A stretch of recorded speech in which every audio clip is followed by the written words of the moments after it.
Hi friends, welcome to my channel. நம்ம சேனலில் இன்றைக்கி முருங்கைக்காய் வச்சு ஒரு சூப்பரான கூட்டு ரெசிபி தாங்க எப்படி செய்கிறதுன்னு பார்க்க போகிறோம். இது ரசம் சாதம், கார குழம்பு, ஏன் வெறும் ரைஸ் கூட பரட்டி சாப்பிட்றதுக்கும் அவ்வளோ அருமையாக இருக்குங்க. வாங்க இந்த டேஸ்டான கூட்டை எப்படி செய்கிறதுன்னு பார்க்கலாம். இதுக்கு நான் இன்றைக்கி 2 முருங்கைக்காய் எடுத்துருக்கிறேன். முருங்கைக்காவை இந்த மாதிரி கொஞ்சம் பெரிய சைஸ் பீஸாக கட் பண்ணிவிட்டு குக்கரில் சேர்த்துக்கலாம். என்னடா குக்கரில் சேர்க்குறோம் குழஞ்சி போயிடும்னு நினைக்காதீங்க. விசில் கரெக்டாக வச்சு எடுத்தால் குழையாதுங்க.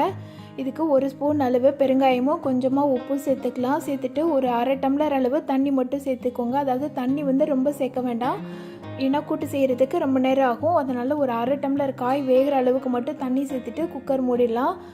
ஹை ஃப்ளேமில் 2 விசில் மட்டும் வச்சு எடுங்க. காய் குழையாது. காய் கொஞ்சம் தடிமனாக இருக்கிற மாதிரி பார்த்துக்கிட்டிங்கன்னா 2 விசில் வச்சுக்கோங்க, இல்லைன்னா 1 விசில் மட்டும் வச்சு எடுத்துருங்க. இப்போ மிக்ஸி ஜாரில் இதுக்குரிய மசாலாலாம் ரெடி பண்ணிடலாம். காரத்துக்கு 2 பச்சை மிளகாய் சேர்த்துருக்குறேன், 1 பல் பூண்டு, 2 ஸ்பூன் சோம்பு, 1 ஸ்பூன் சீரகம். இது கூட குட்டி குட்டியாக நறுக்குன தேங்காய் 2 பத்தை, அதாவது 2 உள்ளங்கை அளவு எடுத்துக்கோங்க, சரியாக இருக்கும். ஒரு 5-6 சின்ன வெங்காயத்தை தோல் உரிச்சிட்டு கட் பண்ணி வச்சுருக்கிறேன், அதையும் இது கூட சேர்த்துக்கலாம். இது எல்லாத்தையும் நல்லா மையாக அரைச்சிட்டு வந்துடலாம். இதை அரைச்சி முடிக்கிறதுக்குள்ளே நம்ம காய் வெந்திருக்கோம். இப்போ குக்கரில் ஃபுல் விசில் போயிடுச்சு. நான் ஜஸ்ட்டு 2 விசில் தான் வச்சேன். ஹை ஃப்ளேமில் 2 விசில் வச்சிங்கன்னா கரெக்டாக இருக்கும். இப்போ பாருங்கள், தண்ணியும் ஜாஸ்தியாக இல்லை, காயும் குலையவும் இல்லை, நல்லா வெந்து வந்திருக்கு. அதே நேரம் குலையாமலும் பிரிஞ்சு வராமலும் வந்திருக்குல்ல, இது மாதிரி தான் இருக்கணும். இப்போ கடாயில் எண்ணெய் சூடு பண்ணிவிட்டு கொஞ்சமாக கடுகு உளுந்த பருப்பு போட்டு பொரிய விட்டுடலாம். கடுகு நல்லா பொரிஞ்சோடனே ஒரு கொத்து கருவேப்பிலை சேர்த்துக்கலாம்.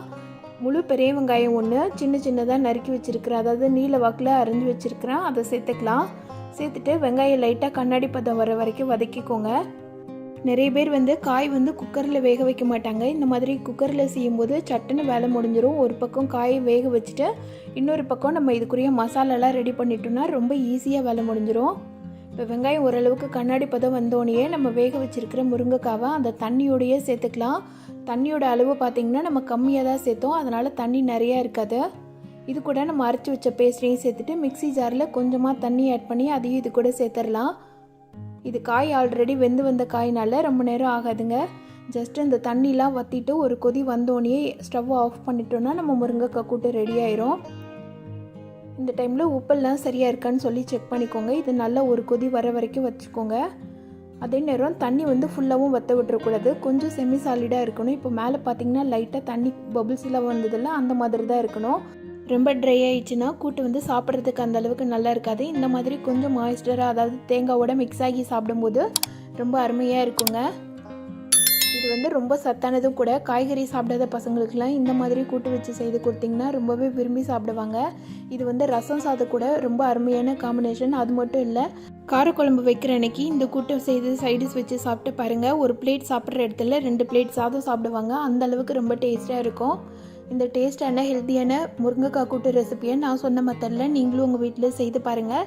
செய்து பார்த்துட்டு எப்படி இருந்துச்சுன்னு சொல்லிவிட்டு எனக்கு கமெண்ட் பண்ணுங்கள். இந்த வீடியோ பிடிச்சிருந்ததுன்னா இந்த வீடியோக்கு லைக் பண்ணி சேனலை சப்ஸ்கிரைப் பண்ணாதவங்கள சப்ஸ்கிரைப் பண்ணிக்கோங்க. Thank you friends.